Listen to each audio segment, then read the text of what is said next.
Orient bell tiles studio से आप देख रहे हैं एबीपी न्यूज। नमस्कार, बहुत स्वागत है आप सभी का। आप देख रहे हैं एबीपी न्यूज। मैं हूं अपर्णा मौसम। वक्त हो गया है नमस्ते भारत का। शुरुआत कर रहे हैं इस वक्त की बहुत बड़ी खबर के साथ। कथावाचक अनिरुद्धाचार्य से जुड़ी हुई बहुत बड़ी खबर आपको बता रहे हैं। अनिरुद्धाचार्य पर एफआईआर दर्ज करने के आदेश। महिलाओं पर अभद्र टिप्पणी के मामले में कोर्ट ने ये आदेश दिए हैं। सीजेएम कोर्ट ने याचिका स्वीकार कर ली और एफआईआर दर्ज करने के आदेश दिए हैं।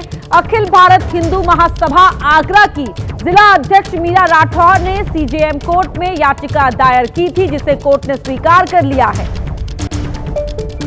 तो महिलाओं पर अभद्र टिप्पणी करने के मामले में यह याचिका कोर्ट में लगाई गई थी। कोर्ट ने याचिका को स्वीकार कर लिया है और कथावाचक अनिरुद्धाचार्य पर एफआईआर दर्ज करने के आदेश दे दिए हैं। याचिका आप टीवी स्क्रीन पर देख रहे हैं और हमारे सहयोगी अनिल हमारे साथ इसी खबर पर जुड़ रहे हैं। अनिल, यहां मुश्किलों में दिखाई दे रहे हैं अनिरुद्धाचार्य। जी, मैं आपको बता दूं, ये अनिरुद्धाचार्य जो कथावाचक हैं वृंदावन के, उनका एक वीडियो सोशल मीडिया पर वायरल हुआ था। ये विगत दिनों बहुत तेजी से वायरल हुआ था और इसको लेकर जो अखिल भारत हिंदू महासभा की जिला अध्यक्ष हैं आगरा की मीरा राठौर, वो कोर्ट में गई थी और कोर्ट में उन्होंने एक याचिका लगाई थी कि अनिरुद्धाचार्य द्वारा महिलाओं पर अभद्र टिप्पणी की गई है, जिसको लेकर वहां पर तारीख पड़ रही थी और पुलिस से रिपोर्ट भी मांगी गई थी। थाने के लिए कोर्ट ने लिखा भी था, लेकिन उसमें भी पुलिस की तरफ से देरी हुई थी रिपोर्ट देने में। लेकिन अब वो सब प्रक्रिया पूरी हो चुकी हैं और अब इसमें एक तारीख नियत की गई है। विगत दिनों इसमें जो डेट पड़ी थी उस पर अनिरुद्धाचार्य का जो खिलाफ जो परिवार दाखिल किया गया था वो यहाँ पर कोर्ट ने मंजूर कर लिया है। ये सीजीएम कोर्ट मथुरा में इस बात को मंजूर कर लिया है और इस पर परिवार दर्ज करने की बात आदेश जो है यहाँ के जो न्यायिक मजिस्ट्रेट हैं उनके द्वारा दिया गया है। अब इससे देखना ये लगता है कि अनिरुद्धाचार्य की मुश्किलें कहीं ना कहीं बढ़ती हुई नजर आ रही हैं कि उन्होंने जिस तरह से महिलाओं के ऊपर जो अभद्र टिप्पणी की थी उसको लेकर एक वीडियो भी उन्होंने जारी किया था, जिसको लेकर वो महिलाओं से कहते हुए नजर आए थे, माफी मांगते हुए नजर आए थे और कहा था कि मेरे बयान को तोड़ मरोड़ कर यहाँ पर पेश किया जा रहा है। लेकिन इन सब बातों पर अब कोर्ट ने संज्ञान लिया है और ये जो अखिल भारत हिंदू महासभा की आगरा की जिला अध्यक्ष हैं मीरा राठौर, उनके द्वारा जो याचिका सीजीएम कोर्ट में मथुरा में लगाई गई थी, अब उस पर वाद को दर्ज कर लिया गया है और आगे की कार्रवाई में अब मीरा राठौर के बयान इस पूरे मामले में होंगे और उसके बाद कोर्ट अपना आगे का डिसीजन लेगा। जी, महिलाओं के खिलाफ अलग अलग तरह के बयान दिए थे। लिव इन को लेकर कहा था, कम उम्र में शादी करने को लेकर भी कहा था।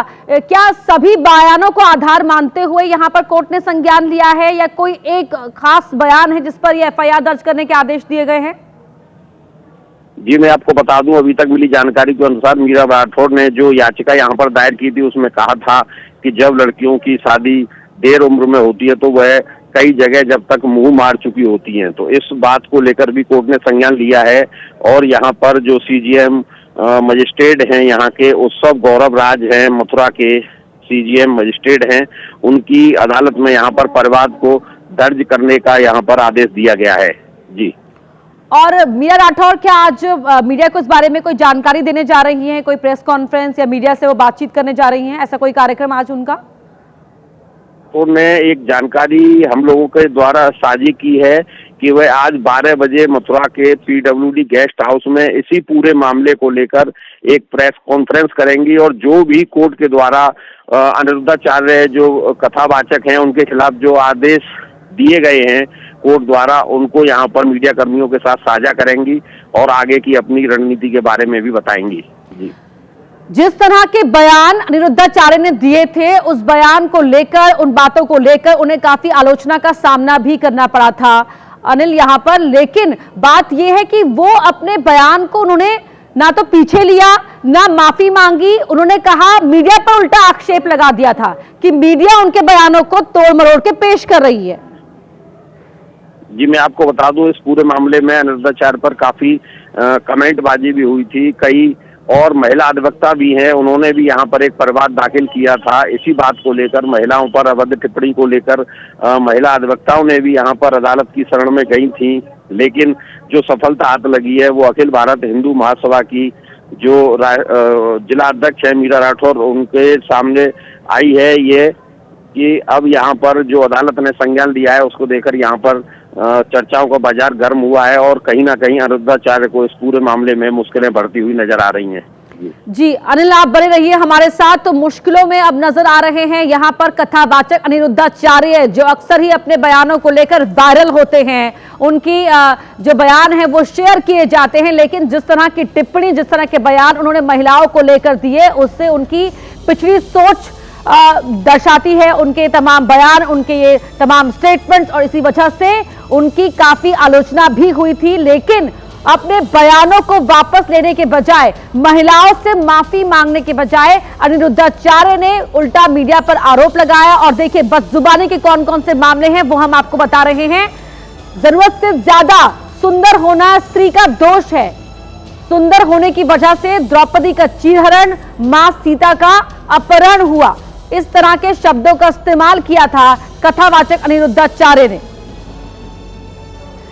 अनिल, बहुत धन्यवाद आपका इस पूरी जानकारी के लिए। शादी से पहले ब्रह्मचर्य रखने से संतान मजबूत होती है, ये बातें, तमाम बातें कही थी। 25 साल की लड़कियां 4 जगह मुंह मारती हैं, इस तरह के आपत्तिजनक शब्दों का इस्तेमाल किया था। 14 साल की उम्र में लड़कियों की शादी का समर्थन भी अनिरुद्धाचार्य ने किया था अपनी कथा के दौरान। और वेश्याओं से, जो लड़कियां लिव इन में रहती हैं अपनी मर्जी से, उन लड़कियों की तुलना वेश्याओं से की थी। लड़की की जवानी कहीं ना कहीं फिसल जाएगी, इस तरह के शब्दों का इस्तेमाल लड़कियों को लेकर, महिलाओं को लेकर अनिरुद्धाचार्य ने किया था। तो महिलाओं को सिर ढकने के लिए कहा था सिर ढके ताकि पुरुष आकर्षित ना हो। जिन लड़कियों के संस्कार सही नहीं होते उनके टुकड़े मिलते हैं।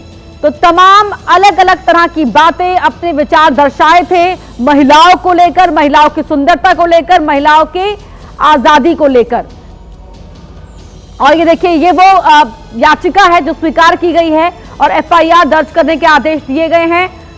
अतएव आवेदिका मीरा राठौर द्वारा प्रस्तुत प्रार्थना पत्र के बाद इसे सीजेएम कोर्ट ने स्वीकार कर लिया है और अब इस मामले में एफआईआर दर्ज करने के आदेश दे दिए गए हैं।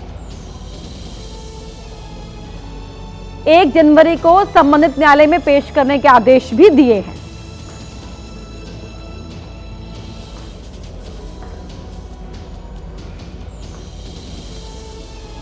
और अब अगली बड़ी खबर का रुख कर रहे हैं राजस्थान से। आपको बता दें, जहां के सीकर में बड़ा सड़क हादसा हुआ है। तेज रफ्तार ट्रक से टकराई श्रद्धालुओं की बस। हादसे में 3 श्रद्धालुओं की मौत हो गई, कई घायल हुए हैं, 7 लोगों की हालत नाजुक है। सीकर में खाटू श्याम के दर्शन करने आए थे ये सभी श्रद्धालु। बड़ी खबर आपको बता रहे हैं राजस्थान से, जहां पर सीकर में ये बड़ा सड़क हादसा हुआ है। तस्वीरें आपके टीवी स्क्रीन पर है। एक तेज रफ्तार ट्रक से श्रद्धालुओं की ये बस टकरा गई। हादसे में 3 श्रद्धालुओं की मौत हो गई और कई घायल हुए हैं। 7 लोगों की हालत नाजुक बनी हुई है। सीकर में ये सभी खाटू श्याम के दर्शन करने आए थे। मोहम्मद मोइन हमारे सहयोगी हमारे साथ फोन लाइन पर जुड़ रहे हैं। मोहम्मद मोइन, बड़ा दर्दनाक हादसा हुआ है ये। जी बिल्कुल, बेहद दुखद घटना है। रात करीब 11 बजे के आसपास गुजरात के श्रद्धालुओं को लेकर जम्मू के वैष्णो देवी मंदिर से दर्शन कराने के बाद श्रद्धालुओं की जो स्लीपर बस राजस्थान के सीकर आ रही थी, यहाँ पर खाटू श्याम मंदिर में आज दर्शन कराना था, वो रास्ते में जो जयपुर और बीकानेर का हाईवे है वहाँ पर एक ट्रक से टकरा गई। टक्कर इतनी जबरदस्त थी कि स्पॉट पर ही 3 जो श्रद्धालु थे उनकी मौत हो गई। इस घटना में 1.5 दर्जन जो श्रद्धालु हैं वो गंभीर रूप से घायल हैं। इनमें से 7 की हालत बेहद नाजुक बताई जा रही है। बताया ये जा रहा है कि जो स्लीपर बस का ड्राइवर था वो बेहद तेज रफ्तार से चल रहा था और इसी वजह से ये हादसा हुआ है। बहरहाल जो लोग घायल हैं उनको अलग अलग अस्पतालों में भर्ती कराया गया है। राज्य सरकार ने भी इस मामले में, मुख्यमंत्री ने भी इस मामले में जो संबंधित अधिकारी हैं उनको निर्देश दिया है कि घायलों का समुचित इलाज कराया जाए, उनके इलाज में किसी तरीके की लापरवाही ना बरती जाए। लेकिन इनमें से ये जरूर कहा जा सकता है कि 7 ऐसे गंभीर घायल हैं जिनकी हालत बेहद नाजुक बताई जा रही है और उनको वेंटिलेटर सपोर्ट सिस्टम पर रखा गया है। जी, बहुत धन्यवाद आपका इस पूरी जानकारी के लिए मोहम्मद मोइन। भारत और साउथ अफ्रीका के बीच खेले गए पहले T20 मैच में टीम इंडिया ने एक तरफा जीत दर्ज की। ओडिशा के कटक में खेले गए मैच में साउथ अफ्रीका की टीम का सबसे खराब प्रदर्शन देखने को मिला। कटक के मैदान में T20 सीरीज के पहले मैच में भारतीय टीम ने पहले बल्लेबाजी करते हुए दक्षिण अफ्रीका के सामने 6 विकेट गंवाकर 176 रनों का लक्ष्य रखा। जवाब में अफ्रीकी टीम 12.3 ओवर में 74 रन बनाकर ऑल आउट हो गई। बता दें कि साउथ अफ्रीका के लिए उनके T20 इतिहास का यह सबसे लोएस्ट स्कोर है। इससे पहले उनका लोएस्ट स्कोर 87 रनों का था। इस मैच में भारतीय गेंदबाजों ने गजब प्रदर्शन दिखाया। अर्शदीप सिंह, जसप्रीत बुमराह, वरुण चक्रवर्ती, अक्षर पटेल ने 2-2 विकेट लिए और हार्दिक पांड्या और शिवम दुबे ने 1-1 विकेट लेकर दक्षिण अफ्रीका की टीम को धड़ाम कर दिया। भारतीय टीम की शानदार जीत से फैंस में भारी उत्साह देखने को मिला। जो हार्दिक पांड्या ने बॉलिंग किया, बैटिंग किया, देख के मजा आ गया। शुरू में 2-3 विकेट गया, लेकिन हाँ भरोसा था कि हार्दिक पांड्या संभाल लेगा। इस मैच में player of the match Hardik Pandya को चुना गया क्योंकि हार्दिक पांड्या ने 28 गेंदों पर 4 छक्के और 6 चौकों की मदद से 59 रन बनाए। बड़ी खबर आपको बता दें, इंडिगो से जुड़ी हुई इंडिगो के सीईओ पीटर एल्बर्ट से आज सवाल जवाब होने हैं। डीजीसीए की 4 सदस्यों वाली कमेटी ने तलब किया है सीईओ को। कल नागरिक उड्डयन मंत्री से पीटर एल्बर्ट की मुलाकात हुई थी और अब इंडिगो संकट को देखते हुए पीटर एल्बर्ट से आज सवाल जवाब करेगी डीजीसीए की कमेटी, जिसमें 4 सदस्य हैं और 4 सदस्यों वाली ये कमेटी आज पीटर एल्बर्ट से सवाल जवाब करेगी कि आखिरकार वक्त रहते ही समस्या का समाधान क्यों नहीं निकाला गया। मंत्रालय के निर्देशों के बावजूद भी यात्रियों को रिफंड, उनका सामान वापस क्यों नहीं किया गया और किस तरह 1 साल के समय सीमा के बावजूद भी इंडिगो की तैयारियां क्यों कम पाई गई। तो तमाम सवालों के जवाब देने होंगे सीईओ पीटर एल्बर्ट को। बड़ी खबर, लगातार रद्द हो रही उड़ानें, यात्रियों की परेशानियां और मनमाने रवैये को लेकर यहां पर सीईओ पीटर एल्बर्ट को जवाब देने होंगे।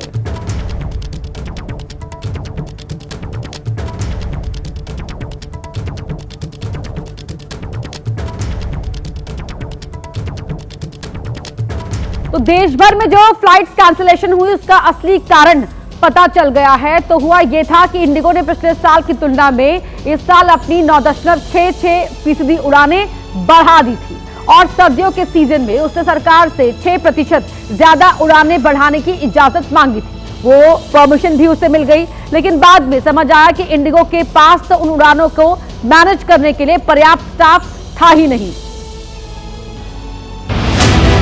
माना जा रहा है कि इस फैसले से इंडिगो के लालच पर सरकार ने कंट्रोल किया। उसे आदेश दिया गया कि वो ज्यादा डिमांड और ज्यादा पॉपुलर रूट्स पर ही फ्लाइट्स भेजे। एक ही सेक्टर में ज्यादा उड़ानें लगाने से बचने को भी कहा गया है। इंडिगो को अपना नया शेड्यूल कल शाम 5 बजे तक डीजीसीए को देना है। सूत्रों के मुताबिक सरकार इंडिगो के रूट्स भी कम कर सकती है। अभी 2200 रूट में इंडिगो चलती है, इसे कम कर वो रूट्स दूसरी एयरलाइंस को दिए जाएंगे। लेकिन एक समस्या और है, अब जब 5% फ्लाइट्स कम चलेंगी तो इसका मतलब ये हुआ कि जो पहले से फ्लाइट्स तय थी उन्हें कैंसिल करना पड़ेगा। यानी अब अगले कुछ दिनों तक इंडिगो की करीब 100 फ्लाइट्स तो कैंसिल होंगी ही, तो इसलिए यात्रीगण फ्लाइट स्टेटस चेक करके ही एयरपोर्ट जाएं। इधर सरकार ने संसद में भी दोबारा इंडिगो पर जवाब दिया। केंद्रीय नागरिक उड्डयन मंत्री राममोहन नायडू ने पूरे मामले को समझाया। सरकार ने देश को भरोसा दिया कि अब एयरपोर्ट में हालात सामान्य हो रहे हैं। The disruption caused by Indigo's recent operational failures is now rapidly stabilizing, and the airports are reporting normal conditions without crowding or distress. लोगों को उनके पैसे और सामान वापस दिलवाने के लिए सरकार इंडिगो पर सख्ती कर रही है। Indigo was ordered to issue refunds promptly, and as informed by them, more than 750 crore has already reached the passengers. आज भी सरकार ने कहा कि वो देश में और नई एयरलाइंस चाहती है। the government is determined to build a more robust and competitive aviation ecosystem. Through our policies, we are encouraging more new airlines to start and operate in India. सरकार ने संसद में स्पष्ट किया कि चाहे कितनी भी बड़ी एयरलाइन क्यों ना हो, आम जनता को उससे परेशानी होगी तो एक्शन जरूर होगा। सरकार की सख्ती के बावजूद विपक्ष को उन पर भरोसा नहीं था। विपक्ष चाहता था कि वंदे मातरम के साथ इंडिगो पर भी चर्चा हो। हंगामे के बाद लोकसभा स्पीकर ने विपक्ष को नियमों का पाठ भी पढ़ाया। इंडिगो पर नागरिक उड्डयन मंत्री के जवाब के बाद से ही विपक्षी सांसदों ने हंगामा करना शुरू कर दिया। कुर्सी से खड़े होकर सबने इस पर चर्चा की मांग की। बदले में स्पीकर ने कहा, तो अगर कोई चर्चा करनी है तो आप नोटिस दीजिए, यही संसदीय परंपरा रहती है। नोटिस के बजाय विपक्ष के सांसद अपनी सीट छोड़कर बाहर चले गए और चर्चा न होने के विरोध में वॉकआउट किया। हम लोगों ने क्लैरिफिकेशन मांगा, चर्चा के लिए मांगा। चर्चा के लिए सरकार तैयार नहीं थी, इसलिए हम लोगों ने, पूरे इंडिया अलायंस ने, 200 एमपीज ने वॉकआउट किया। पहले राज्यसभा और अब लोकसभा में सरकार के स्पष्टीकरण के बाद भी विपक्ष जवाब से सहमत नहीं दिखा। संसद से निकला विपक्ष का गुस्सा इंडिगो के दफ्तर तक भी पहुंच गया। युवा कांग्रेस के कार्यकर्ताओं ने दिल्ली में इंडिगो के खिलाफ तंज भरा प्रदर्शन किया। सफेद फूलों के साथ गेट वेल सून के पोस्टर्स लेकर कांग्रेस के कार्यकर्ता इंडिगो के दफ्तर के बाहर पहुंचे। जिस तरह इंडिगो ने सॉरी के पोस्टर निकाले, उसी तरह कांग्रेस ने गेट वेल सून के पोस्टर्स बनवाए। इनका कहना है कि इंडिगो के ठीक होने की कामना करने आए हैं। प्रदर्शन नहीं है, हम तो कोई बीमार होता तो लोग उसको गेट वेल सून होने के लिए कहते हैं। तो अब हम चाह रहे Indigo please get well soon. Company की मोनोपोली इतनी ज्यादा बढ़ा दी कि आपके पास दूसरा उसका कोई कंपटीटिव बचा ही नहीं है। हालांकि अंदर जाने की कोशिश कर रहे कार्यकर्ताओं को गार्ड ने बाहर ही रोक दिया। वहीं बात करते हैं बिहार की, जहां के किशनगंज में बुलडोजर एक्शन के खिलाफ दुकानदारों में गुस्सा दिखा। नाराज लोगों ने बुलडोजर के ड्राइवर और नगर परिषद कर्मचारियों के साथ मारपीट की। पहले बुलडोजर को रोका, फिर लाठी से मारने लगे। महिलाएं लाठी से ड्राइवर को मारने लगी। कुछ लोग बचाने की कोशिश करते रहे, लेकिन महिलाएं इतनी नाराज थी कि बुलडोजर के ड्राइवर को घायल कर दिया। किशनगंज नगर परिषद के कर्मचारी बुलडोजर लेकर अतिक्रमण हटाने पहुंचे थे, लेकिन दुकानदार बुलडोजर के सामने खड़े हो गए। अतिक्रमण हटाने से रोक दिया और आक्रोशित दुकानदारों ने नगर परिषद के कर्मचारियों को पीट पीट कर वहां से भगा दिया। हालांकि अतिक्रमण हटाने के लिए दुकानदारों को पहले ही नोटिस दे दिया गया था, लेकिन वो मानने को ही तैयार नहीं थे। मारपीट के बाद अब बड़ा एक्शन लेने की तैयारी है। और अब बात करते हैं यूपी के कुशीनगर की, जहां एक शख्स ने अपनी पत्नी के लिए हंगामा कर दिया। उसे मनाने के लिए तमकुही राज की एसडीएम आकांक्षा मिश्रा को भागे भागे मौके पर पहुंचना पड़ा और फिर वो उसे समझाने में जुट गई। क्योंकि पति मोबाइल के टावर पर चढ़ गया था। वो पत्नी से मिलना चाहता था, लेकिन पत्नी आने को तैयार नहीं थी। मामला कुशीनगर जिले के सेवरही नगर का है। टावर पर चढ़े इस व्यक्ति का नाम कृष्णा है। 2 महीने पहले इसकी पत्नी मायके चली गई थी। पति ने पत्नी बसंती को बुलाने के लिए कई बार कोशिश की, लेकिन बसंती मायके से ससुराल नहीं लौटी। नाराज कृष्णा गुस्से में टावर पर चढ़ा और कूदकर जान देने की धमकी देने लगा। इसकी सूचना जब तमकुही राज की एसडीएम आकांक्षा मिश्रा को मिली, तो वो मौके पर पहुंची और कृष्णा को समझा बुझाकर नीचे उतारा। यूपी के बरेली में 5 सितंबर को एक युवक की हत्या हो गई थी। अब इस मामले में पुलिस ने खुलासा कर दिया है और उस महिला को गिरफ्तार किया है, जिसने युवक को मिलने के लिए घर बुलाया था। नगमा बचपन से ही मोहल्ले में रहने वाले मुकेश मौर्य से प्यार करती थी, लेकिन दोनों का धर्म अलग अलग था। इसके चलते प्यार की ये कहानी शादी के बंधन तक नहीं पहुंच पाई। घर वालों ने नगमा की शादी शानू से करा दी, लेकिन तभी कुछ ऐसा हुआ कि इस प्यार का खौफनाक अंत हो गया। जांच में पता चला कि जब शानू घर पर नहीं था तो मुकेश नगमा से मिलने पहुंचा। दोनों ने शराब पी और तभी शानू वहां पहुंच गया। पति को सामने देख नगमा भी मुकेश के खिलाफ खड़ी हो गई और दोनों ने मिलकर मुकेश का मर्डर कर दिया। के साथ देख लिया था जब झगड़ा हुआ है, कैसे मारा था? हत्या के बाद दोनों ने शव को मिलकर खेत में फेंक दिया, लेकिन जब पुलिस ने पड़ताल शुरू की तो दोनों कानून के शिकंजे में आ गए। मेला देखने गया था, वहीं पर करीब 11 बजे तक फोन लगा था इसका, फिर उसके बाद में पता नहीं चला, किसी ने हत्या कर दी। इश्क की कहानी ऐसे मोड़ पर आकर खत्म होगी, ये ना नगमा जानती थी ना ही मुकेश। और अब बात करते हैं मध्य प्रदेश के प्याज के किसानों की। मध्य प्रदेश से प्याज के आंसू रोते किसानों के कई वीडियो सामने आए हैं। अगर उन वीडियो में कैद हालातों को आप देख लेंगे तो आप भी तड़प उठेंगे, क्योंकि किसानों की मेहनत की कमाई का कोई मोल नहीं है। इसीलिए किसान सड़क से आने जाने वालों को मुफ्त में प्याज देते दिखे। सैकड़ों थैलों में 5-5 किलो से ज्यादा प्याज भरकर बांट रहे थे और इस तरह अपनी पीड़ा दिखाने की कोशिश कर रहे थे। इन किसानों ने अपनी मेहनत की कमाई को खेत से लाकर सड़क पर डाल दिया। ये किसानों का जिन जानवरों से दिन रात फसलों की रक्षा करते रहे, जब उचित दाम नहीं मिला तो नीमच के किसानों ने उन्हें भी खेतों में छोड़ दिया।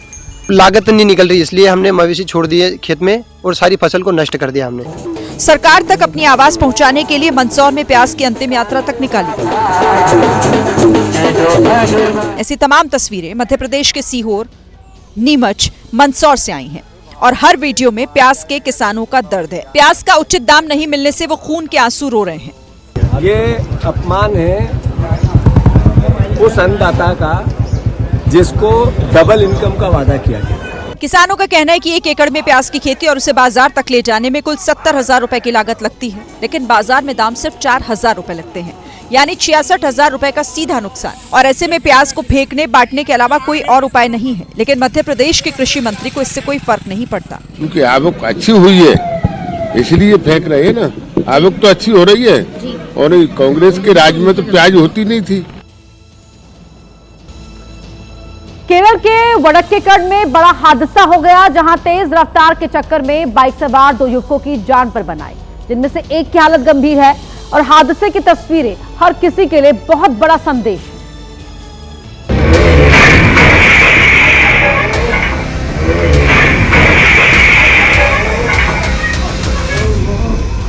कार मुड़ी और अचानक कोहराम मच गया।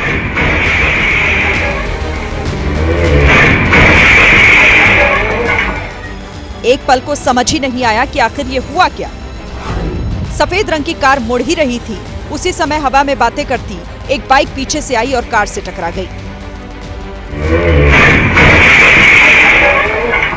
हादसे के पीछे तेज रफ्तार को ही बड़ी वजह माना जा रहा है, क्योंकि कार बेहद आराम से मुड़ रही थी। अगर बाइक की स्पीड सामान्य होती तो शायद ये हादसा नहीं होता। ऐसे में सड़क पर चलिए तो जरा संभल कर, ताकि ऐसे हादसों से बचा जा सके। तो आज राज्यसभा में भी वंदे मातरम और चुनाव सुधार पर चर्चा। दोपहर 1 बजे बीजेपी की तरफ से जेपी नड्डा बोलेंगे, साथ ही कांग्रेस से जयराम रमेश करेंगे वंदे मातरम पर बात। चुनाव सुधार के मुद्दे पर कांग्रेस दिग्विजय सिंह और अजय माकन भी बोलेंगे। जब वंदे मातरम के 50 साल हुए तब क्या हुआ? वंदे मातरम के 50 साल हुए, देश आजाद नहीं हुआ था। अमित शाह ने आरोप लगाया कि पूर्व प्रधानमंत्री जवाहरलाल नेहरू ने वंदे मातरम की स्वर्ण जयंती पर इसी गीत को तोड़ने का काम किया। और वंदे मातरम की स्वर्ण जयंती हुई 1937 में। तब जवाहरलाल नेहरू जी ने वंदे मातरम के 2 टुकड़े कर उसको 2 अंतरों तक सीमित करने का काम। शाह ने आरोप लगाया कि जिस वक्त वंदे मातरम का बखान होना चाहिए, उस वक्त कांग्रेस ने तुष्टीकरण की राजनीति की। 50वें पड़ाव पर वंदे मातरम को सीमित कर दिया गया, वहीं से तुष्टीकरण की शुरुआत हुई और वो तुष्टीकरण जाकर देश के विभाजन में। अमित शाह ने सीधे सीधे देश के बंटवारे का जिम्मेदार कांग्रेस को बताया। मेरे जैसे कई लोगों का मानना है, कांग्रेस पार्टी को पसंद आए ना आए, अगर वंदे मातरम के तुष्टीकरण की नीति के तहत 2 टुकड़े न करते तो देश का बंटवारा नहीं होता और देश पूरा होता। अमित शाह यही नहीं रुके। उन्होंने आरोप लगाया कि वंदे मातरम को लेकर सिर्फ नेहरू ने तुष्टीकरण की राजनीति नहीं की, बल्कि पूर्व प्रधानमंत्री इंदिरा गांधी ने भी इस गीत का सम्मान नहीं किया। जब वंदे मातरम 100 साल का हुआ तो पूरे देश को बंदी बना दिया। सबको था कि 100 साल मनाए जाएंगे, मगर 100 साल हुआ तब वंदे मातरम का महिमा मंडन का सवाल ही नहीं था, क्योंकि वंदे मातरम बोलने वाले जो सारे लोग थे उनको इंदिरा जी ने जेल में बंद कर दिया। अमित शाह के बाद कांग्रेस के अध्यक्ष मल्लिकार्जुन खड़गे ने वंदे मातरम पर अपनी बात रखी और कहा कि वंदे मातरम को आजादी का नारा बनाने का काम कांग्रेस ने किया। इस गीत को कांग्रेस के अधिवेशनों में गाया जाता था। इसके बाद खरगे ने बीजेपी से पूछा, क्या आप लोगों ने अपने पार्टी का कार्यक्रम शुरू होता या आपने पहले कर दिए थे?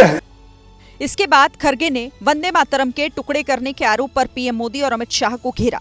सर, ये बातें आप अब बता रहे हैं, जब आप मुस्लिम लीग के साथ मिलकर गवर्नमेंट किए, श्यामा प्रसाद मुखर्जी और मुस्लिम लीग मिलकर आपने बंगाल में जो गवर्नमेंट की, कहां गया था देशभक्ति? मल्लिकार्जुन खरगे ने असहयोग आंदोलन का जिक्र करते हुए सवाल पूछा, असहयोग आंदोलन छेड़ा तो लाखों कांग्रेसी स्वतंत्रता सेनानी भारत माता की जय, महात्मा गांधी की जय और वंदे मातरम का नारा लगाते हुए जेल जा रहे थे। आप क्या कर रहे थे? ब्रिटिशों के पास नौकरी कर रहे थे और आप हमको देशभक्ति सिखाते हो। खबर महाराष्ट्र से, जहां के पालघर में एक महिला का यौन उत्पीड़न हुआ। इसकी शिकायत करने के लिए वो पुलिस थाने पहुंची, लेकिन आरोप है कि थाने के सिपाही ने भी महिला के साथ दरिंदगी की। यही वो आरोपी सिपाही है जिस पर महिला ने गंभीर आरोप लगाए हैं। आरोप है कि सिपाही शरद भोगड़े महिला को पुलिस स्टेशन के पीछे पुलिस लाइन में ले गया, जहां उसके साथ जबरदस्ती की। शरद भोगड़े कासा पुलिस स्टेशन में तैनात है और अब डहाणू पुलिस स्टेशन में मुकदमा दर्ज किया गया। मामले पर पालघर के एसपी ने भी संज्ञान लिया और जांच शुरू करवा दी है। तो कल लोकसभा में चुनाव सुधार पर चर्चा की शुरुआत। इस चर्चा में कांग्रेस की तरफ से सबसे पहले राहुल गांधी ने हिस्सा लिया और कई मुद्दों पर सवाल उठाए। लोकसभा में राहुल गांधी ने चुनाव आयोग को लेकर 3 सवाल पूछे। उनका पहला सवाल था, केंद्रीय चुनाव आयुक्त की नियुक्ति प्रक्रिया से चीफ जस्टिस ऑफ इंडिया को क्यों हटाया गया। दूसरा सवाल था कि दिसंबर 2023 में नया नियम लाकर चुनाव आयुक्त को सजा देने वाला नियम क्यों बदला गया। और राहुल गांधी का तीसरा सवाल था कि चुनाव आयोग ने अचानक सीसीटीवी फुटेज और डेटा को लेकर नियम क्यों बदल दिए। राहुल गांधी ने सीधे सीधे आरोप लगाया कि हरियाणा में चुनाव की चोरी हुई। इसके लिए उन्होंने उन सबूतों को सामने रखा जिसे कुछ दिन पहले अपनी प्रेस कॉन्फ्रेंस में दिखाया था। This Brazilian woman has appeared 22 times on the voter list in Haryana. There is one woman whose name has appeared 200 times, more than 200 times in one booth in Haryana. And it is very clear, and I have proven without doubt, that the election of Haryana was stolen. Nowhere has the Election Commission answered my questions. The Election Commission has not told me why this lady's picture has appeared on the polling list. They have not told me why lakhs and lakhs of duplicate voters are existing. They have not told me why a BJP leader is coming from Uttar Pradesh to vote in Haryana. These are straightforward questions, and there is clear proof which I have put in front of the country, right? But the Election Commission has no answer to these questions, and that is the result of the complete capture of the Election Commission by the people across the aisle. Rahul Gandhi के बाद BJP की तरफ से निशिकांत दुबे ने बोलना शुरू किया और राहुल के भाषण पर तंज कसते हुए कहा, खोदा पहाड़ निकली चुहिया। राहुल गांधी ने अपने भाषण में एक बार फिर आरएसएस को निशाने पर लिया। राहुल ने पहले महात्मा गांधी की हत्या करने वाले गोडसे का जिक्र किया और फिर आरोप लगाया कि आरएसएस देश के सभी संस्थानों पर कब्जा करना चाहता है। इसके लिए राहुल गांधी ने कुछ उदाहरण दिए। राहुल गांधी ने कहा कि देश में जितने भी विश्वविद्यालय हैं, वहां के वाइस चांसलर वो लोग हैं जिनका बैकग्राउंड आरएसएस से जुड़ा है। राहुल गांधी ने कहा कि देश की जो जांच एजेंसीज हैं, जैसे सीबीआई, ईडी, इनकम टैक्स, इसमें बैठे अधिकारी भी एक विचारधारा से संबंध रखते हैं। इसी तरह राहुल गांधी ने आरोप लगाया कि चुनाव आयोग पर भी एक संस्था ने कब्जा कर लिया है और बीजेपी चुनाव आयोग का इस्तेमाल करके देश के लोकतंत्र को नष्ट कर रही है। राहुल गांधी ने कहा कि एसआईआर की प्रक्रिया सिर्फ वोटिंग लिस्ट को क्लीन करने की नहीं, बल्कि हेराफेरी करने के लिए की जा रही है। After the SIR in Bihar, 1.2 lakh duplicate photos are existing in Bihar in the voting list. If you cleaned up the voting list, why are there 1.2 lakh duplicates in Bihar? And we've not just proven this about Haryana. We have proven this in Karnataka, we have proven this in Maharashtra, and I'm absolutely certain this is how you're winning elections in Madhya Pradesh, in Uttar Pradesh, in Bihar, across the country.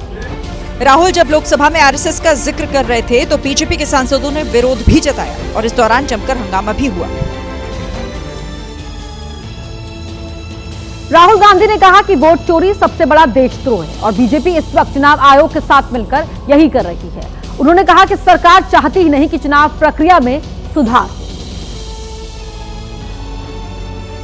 Rahul Gandhi ने कहा कि अगर वाकई चुनाव सुधार करने की मंशा है तो 4 काम किए जा सकते हैं। पहला, वोटिंग से 1 महीने पहले ही मशीन रीडेबल वोटर लिस्ट सभी राजनीतिक दलों को दे दी जाए। दूसरा, सीसीटीवी फुटेज को नष्ट करने वाला नियम बदला जाए। तीसरा, विपक्ष को ईवीएम तक पहुंच मिले और उसका आर्किटेक्चर सार्वजनिक किया जाए। और चौथा, चुनाव आयुक्तों को सजा से बचाने वाला कानून बदला जाए ताकि उनकी मनमानी पर लगाम लगे। Electoral reform is very simple.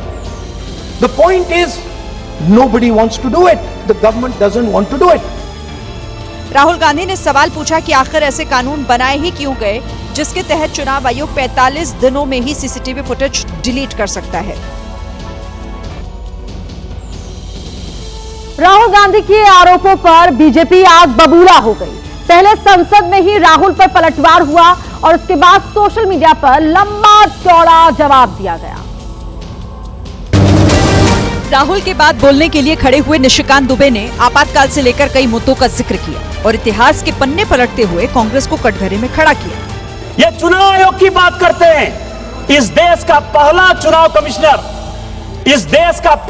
चुनाव कमिश्नर सुकुमार सेन, जब वो रिटायर होते हैं तो उसको सूडान का ये राज्यपाल बना देते हैं।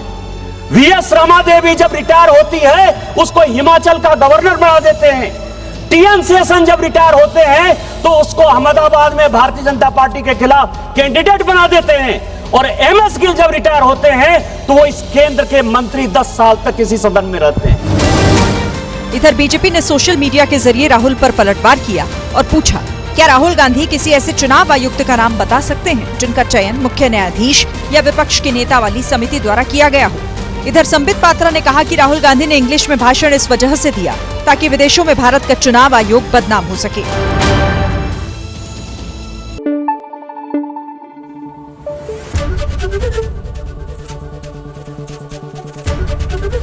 एबीपी न्यूज आपको रखे आगे।